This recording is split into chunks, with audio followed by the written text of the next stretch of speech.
All right, people of faith, let's take another walk. Let's talk on the subject of identity. We're going to continue on the subject of identity. And right now, we're finna zoom in on a trait of that. If the identity of Christ is demonstrating or is having this place of positioning inside of or transforming their soul into a new creation. One of the signs is that let's say this when it comes to Christ, you're talking about nothing but love, right? So in the midst or the center of Christ, you will see love itself. Of course, you see it all around him and all his demonstrations and so forth. But in the very center of his voice, in the very center of his of the core of him, which is to be the spirit of him, you will see nothing but love, right? So this is the very reason why he was cleaning up all the mess that someone else did that he can take no credit that he having any involvement of other than the love itself to want to clean it up.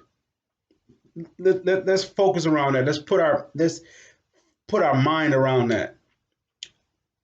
Jesus is love, right? So he has one mission, and that's to clean up everything that is not love, right? So he has the zeal, the zest, the desire, the will to want to go clean up something he didn't create and take no credit for the cleaning. He would go and tell a person, well, your faith made you whole. Or do you believe that I can do this? Yes. Well, so be it unto you. Your faith has made you whole. Your faith has done you well. Take up your bed and walk. Or you have no longer no need to be blind and so forth. Your faith has done it. He takes no credit of it because that's what love is. Love is always giving, right? Because love just desires to love. And one aspect that you would notice of love, of the transformation, and personally in our walk, or as a believer in walk, they love to just help. They love to just see things clean, not clean to to the molecular level that we can our eyeball sight or our physical sight can witness. We're talking about the undertone of it. It really wants to get to the root of why there's a discomforting there. It when it gets to the it's like somebody having a conversation with you and then discussing you their problem, right? It's one thing to hear the problem. It's another thing to want to get to the core of why the problem exists so it can never happen again. That will be me. That's my domain. I'm not the listener to want to hear you talk about your situation. I want to get to the core of why it's there so it can never happen to you again. Am I saying it? Am I saying that this is the dispensation or this is the example because that's who I am? No, this is what I became. I turned myself into. Not I, but this is what I turned into. Let's say it that way. I never knew this. It was always about me because I was holding on to so much hurt in my life. So it was always that I was the victim of all my stories, or I didn't want to come to the aid or the rescue for nobody else because how can I? Well, love didn't conquer me yet. So how can I clean up someone else's mess when my own mess is stocking piled up above my head? So one of the indication of being delivered or being set free or having a quote unquote new identity, of course, you will see the fruits of it. The fruits of the Spirit will be one of the fruits of the Spirit of God, or the fruit of the Spirit of God, or the fruit of the Holy Spirit, let me say it that way, is love itself. And it will be such a joy to demonstrate that love. Now, you can find yourself just want to see everything cleaned up around you. If you can sit around squalor, there's squalor inside your soul. In other words, there's hurt hiding somewhere in your soul. And it will go so still and so undetected that you won't even care that it's there. Or you won't even notice the care that is there. So that's why everything around you could be the dead. It's like having stuff around you that you know it's time to let it go because it's old, it's rotted, is done with. But somehow you just don't have the motivation. You just don't have the initiative to get up and do it. You don't have the drive. Well, that drive is the life, right? And that will come from a spirit. That means your individual spirit itself is so deprived of nourishment of love itself that it becomes dormant. So everything around you can be dormant itself. It just can. But if your spirit were to come alive, in other words, if your spirit had a jolt of life to it, let's say from the love of God, right?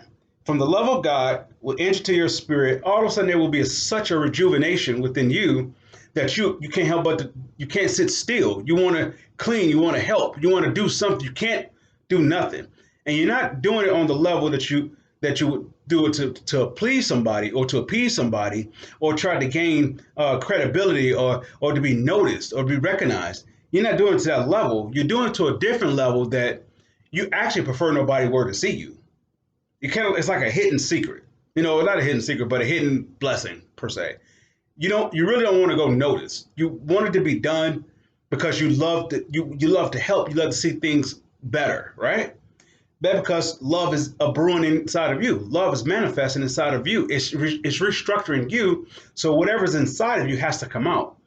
So this is why you can go ahead and help a situation without even getting paid for it, or not even want to get paid for it, or not even want to get recognized for it. And you, quite frankly, you don't want to be noticed because, in fact, it kind of depreciates the value of the love. If you're doing it out of love and someone going to reward you for it, well, then where's the value in it? Where's the real significance of the love at? Love loves to give. And love does not look for love to come back in return because love is whole. Love is not missing anything.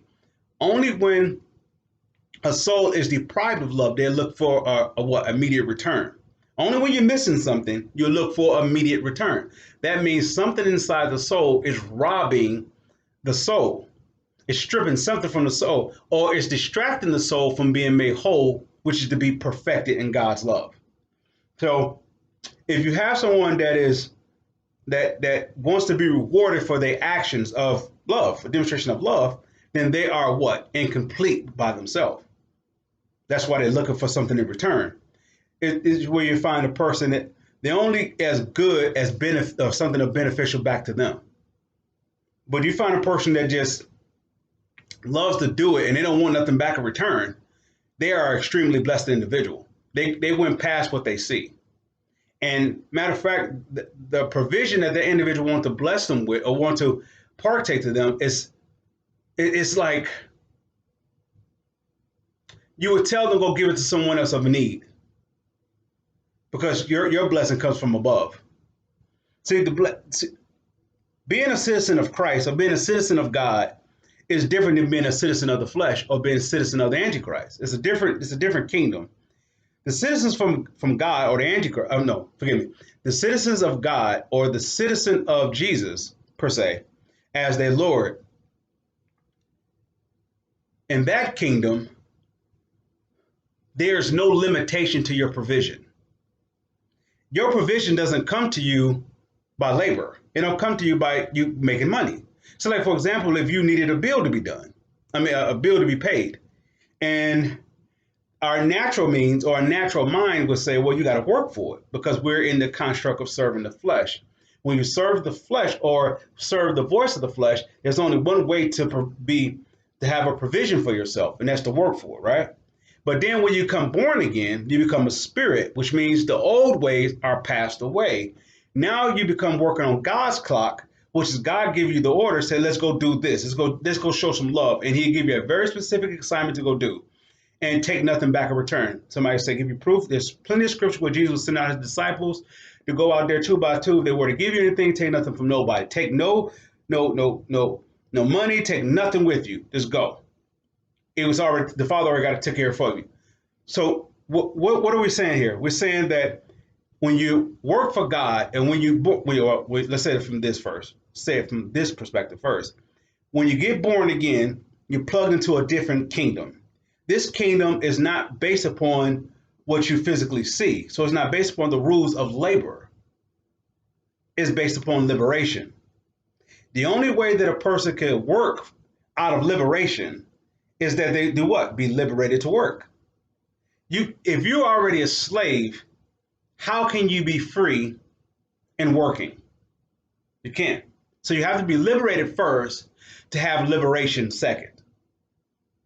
So our reward doesn't come from what we can physically see. All right, let's say, like, for example, you do a good deed to a person, they want to reward you with some money, they want to reward you with something to eat. They want a token of their heart appreciation, right? But then if you were to say, no, take that and go give it to someone else that may have need of that, They may have a bill. They may be hungry. Go get that to them. And they be like, what about you? Well, no worry about that. The Father will take care of me.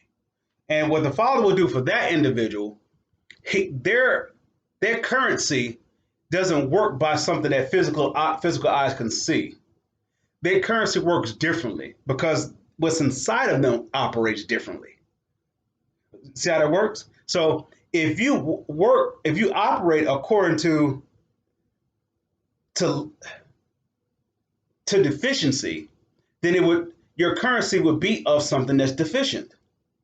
But if you operate as something of liberation, your currency will be of something of liberation.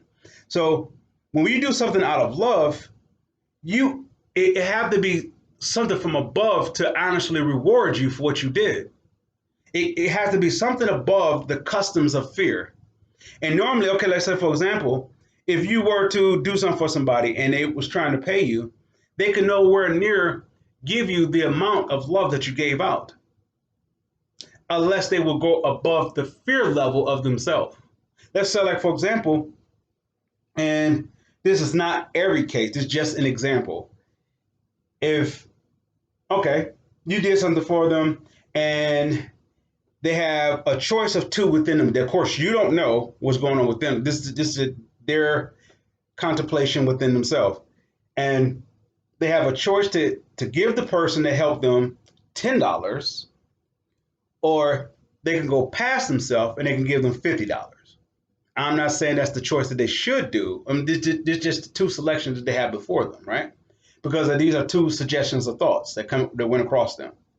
Now, fear will say, give them the $10 because if you give them the 50, what about you? Right? So who are you going to follow?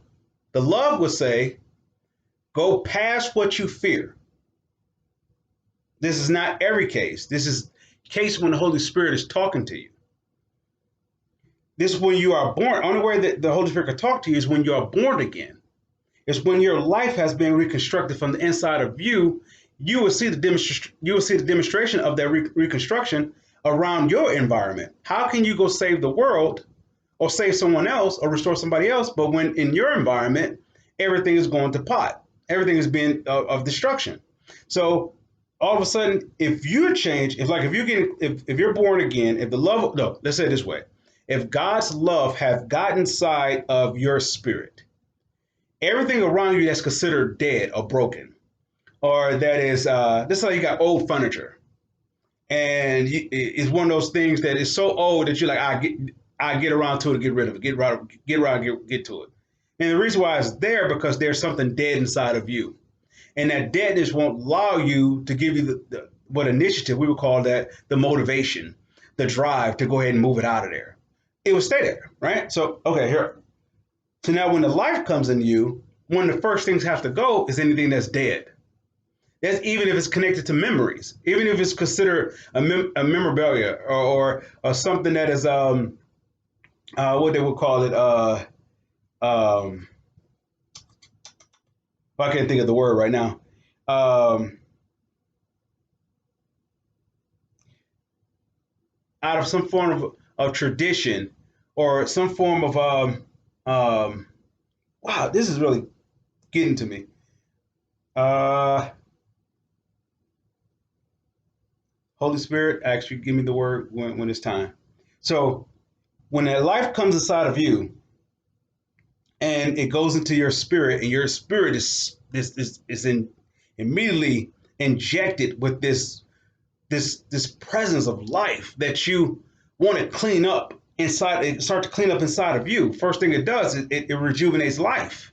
Now you got a joy in you. Now you got a peace in you because it cleared out all the toxicity that was inside of you that were keeping you in this place of misery, in this place of not basically going against your free will to want to do something. You would say that you're going to do it, but you don't do it. You don't have the drive to do it.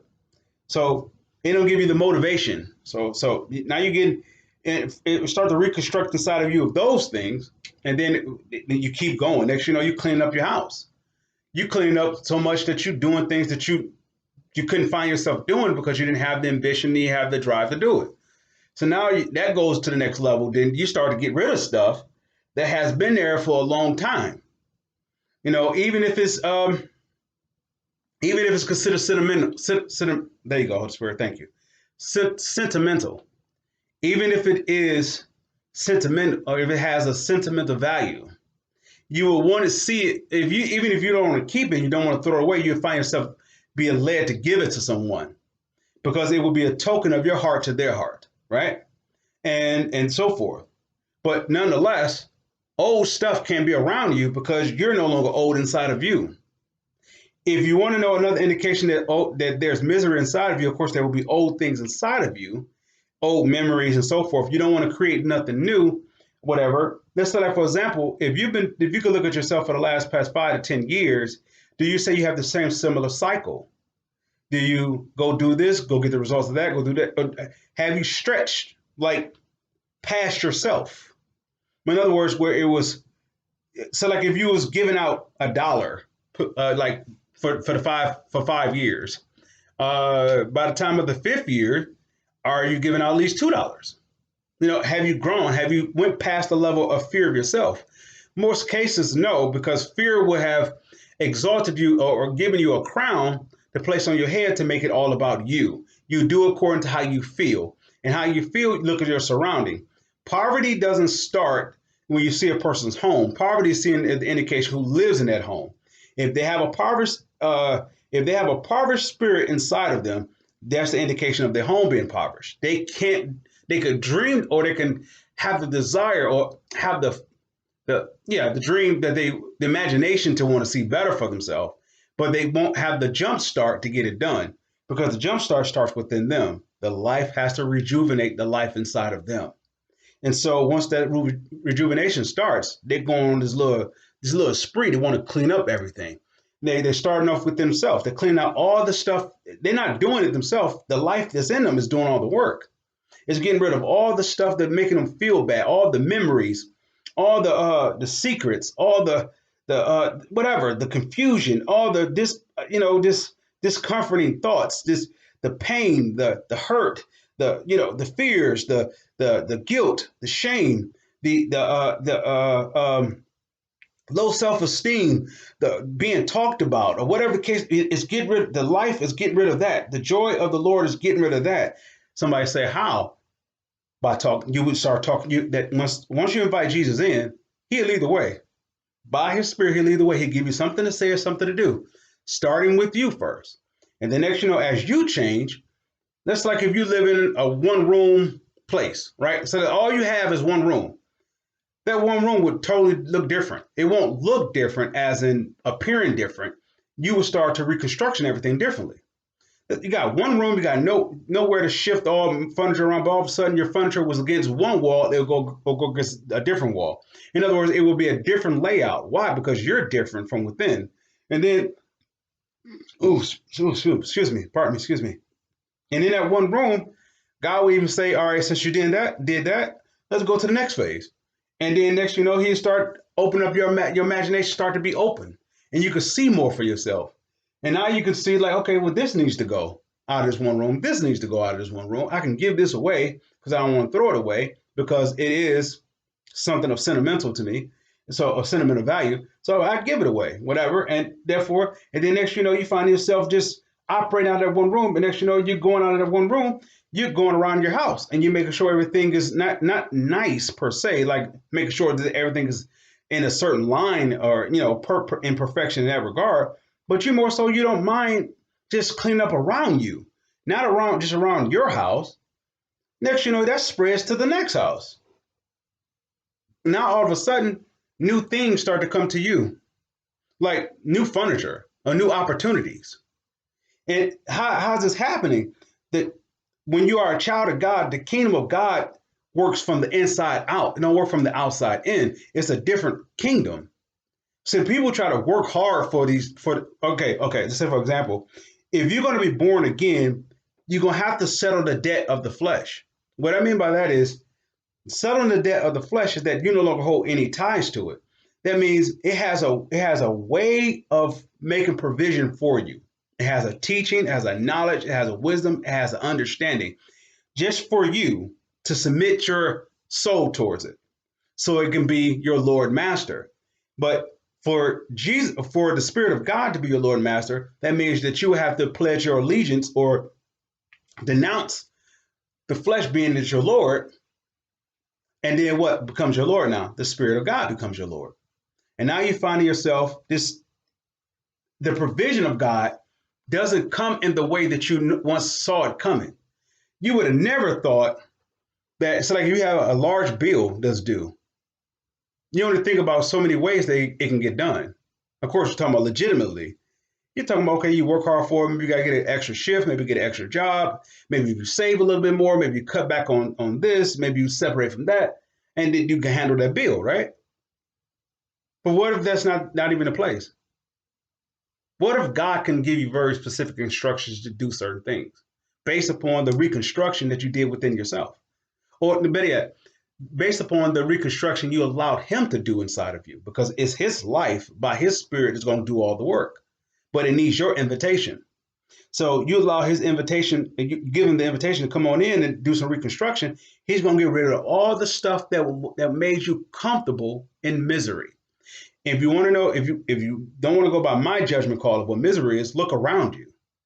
Is anything around you that's considered dead? That's considered not just dead, but is not offering any life anymore. So like for example, if you got a couch that has 3 legs and you got something else up under it holding it up, why you still have it? Because you're afraid to let it go. Regardless if it could be one case, it could be sentimental, or it could be afraid if you let it go, what's going to happen to you? That's the flesh. That's the lordship of the flesh. The lordship of the flesh wants to keep you where? In fear. If it keeps you in fear, you can't see anything more for you. But if you are if you are born again and the life of Christ as it goes inside of you, not only do you see more, you desire to see more because you walk in what? By faith. So it doesn't cost you to give up that couch. It don't cost you anything because the replacement is actually there. You just can't see it because of the fear that's there.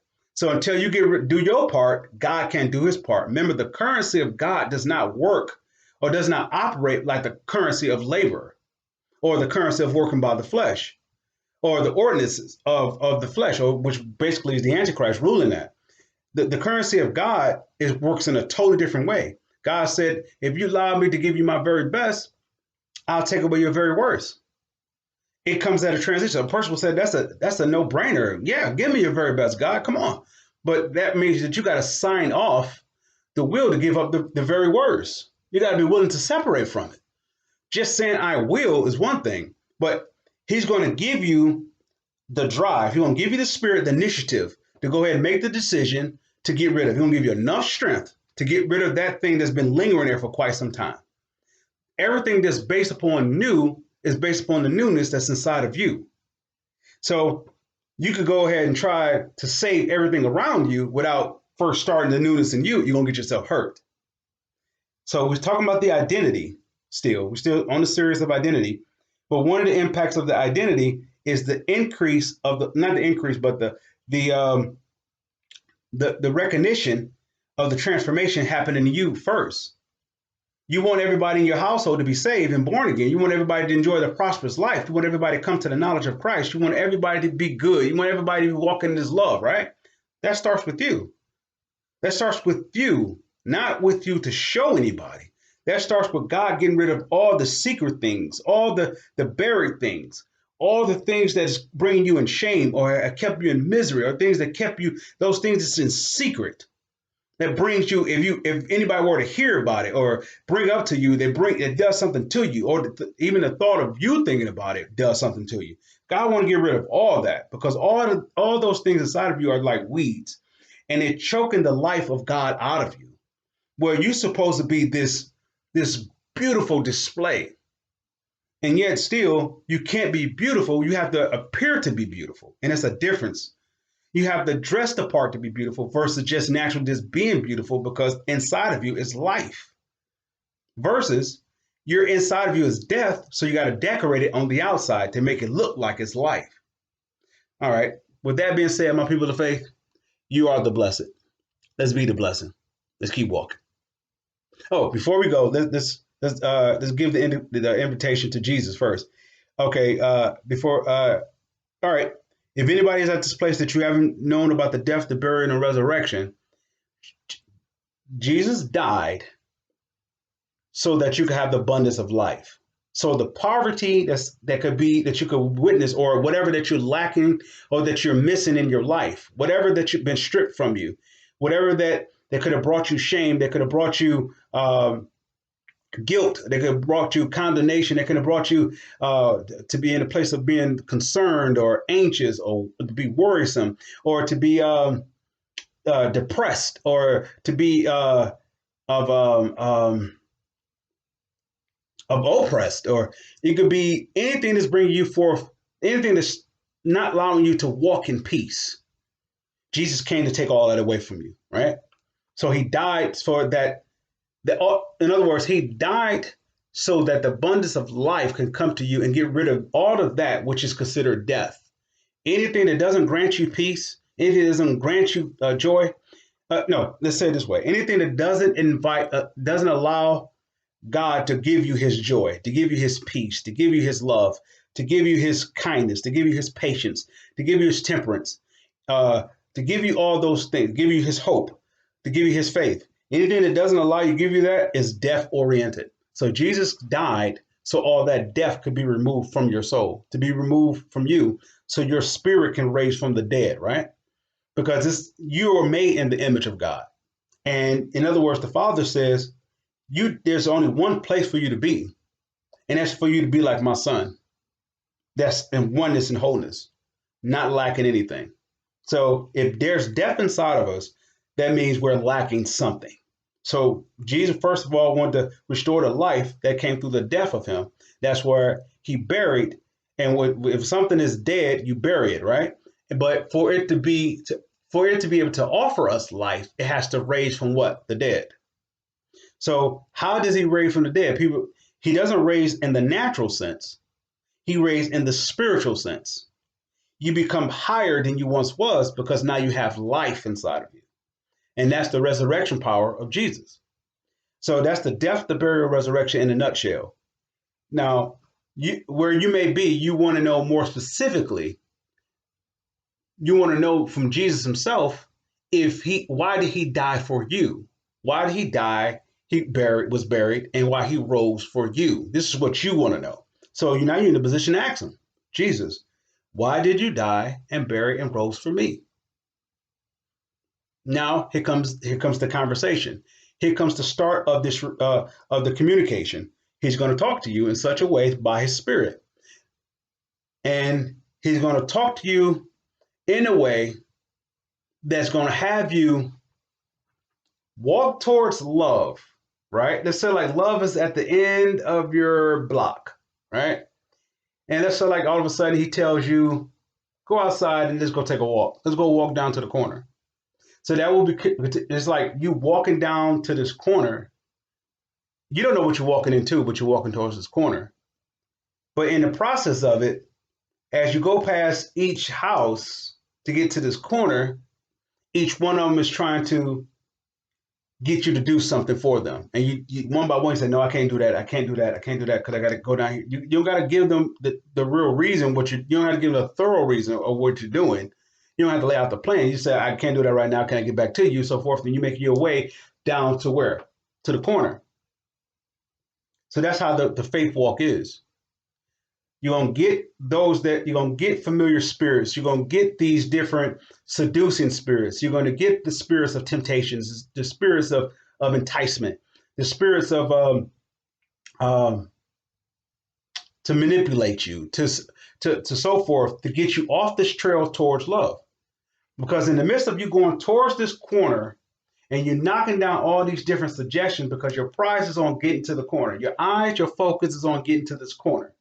Long as that is your center point, your focus point, and you're walking towards that, that means you're knocking down any distraction that's trying to stop you to get off that focus. You're growing in faith, right? So in other words, you're shedding off a lot of the stuff that you didn't even know that was there in your life. And by the time you get to that corner, you would have recognized that you are a new creation. And now you go from the corner, go back to your house, and you can go back to every person that say they ask you for can you help them, and now you go back to them, you can assist them. And you don't assist them with your own power, of your own might. You have a supernatural power, super might.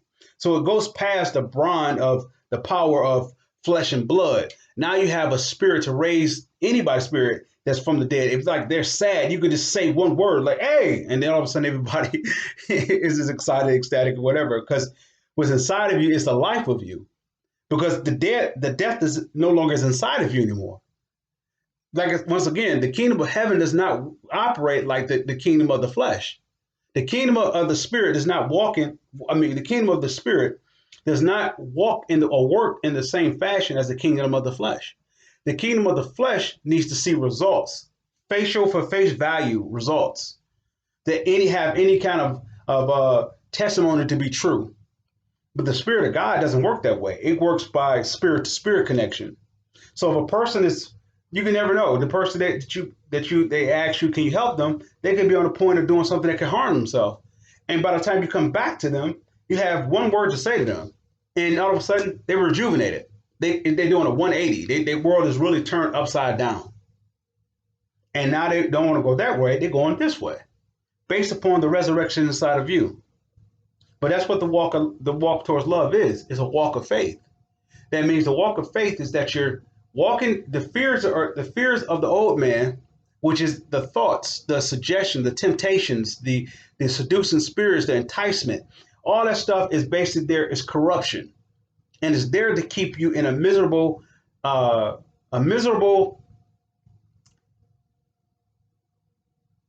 impoverished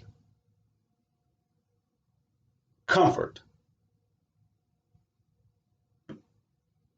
It just changes. The spirit of God changes everything, and it gives you a totally different identity. With that being said, my people of faith, you are the blessed. Let's be the blessing. Let's keep walking.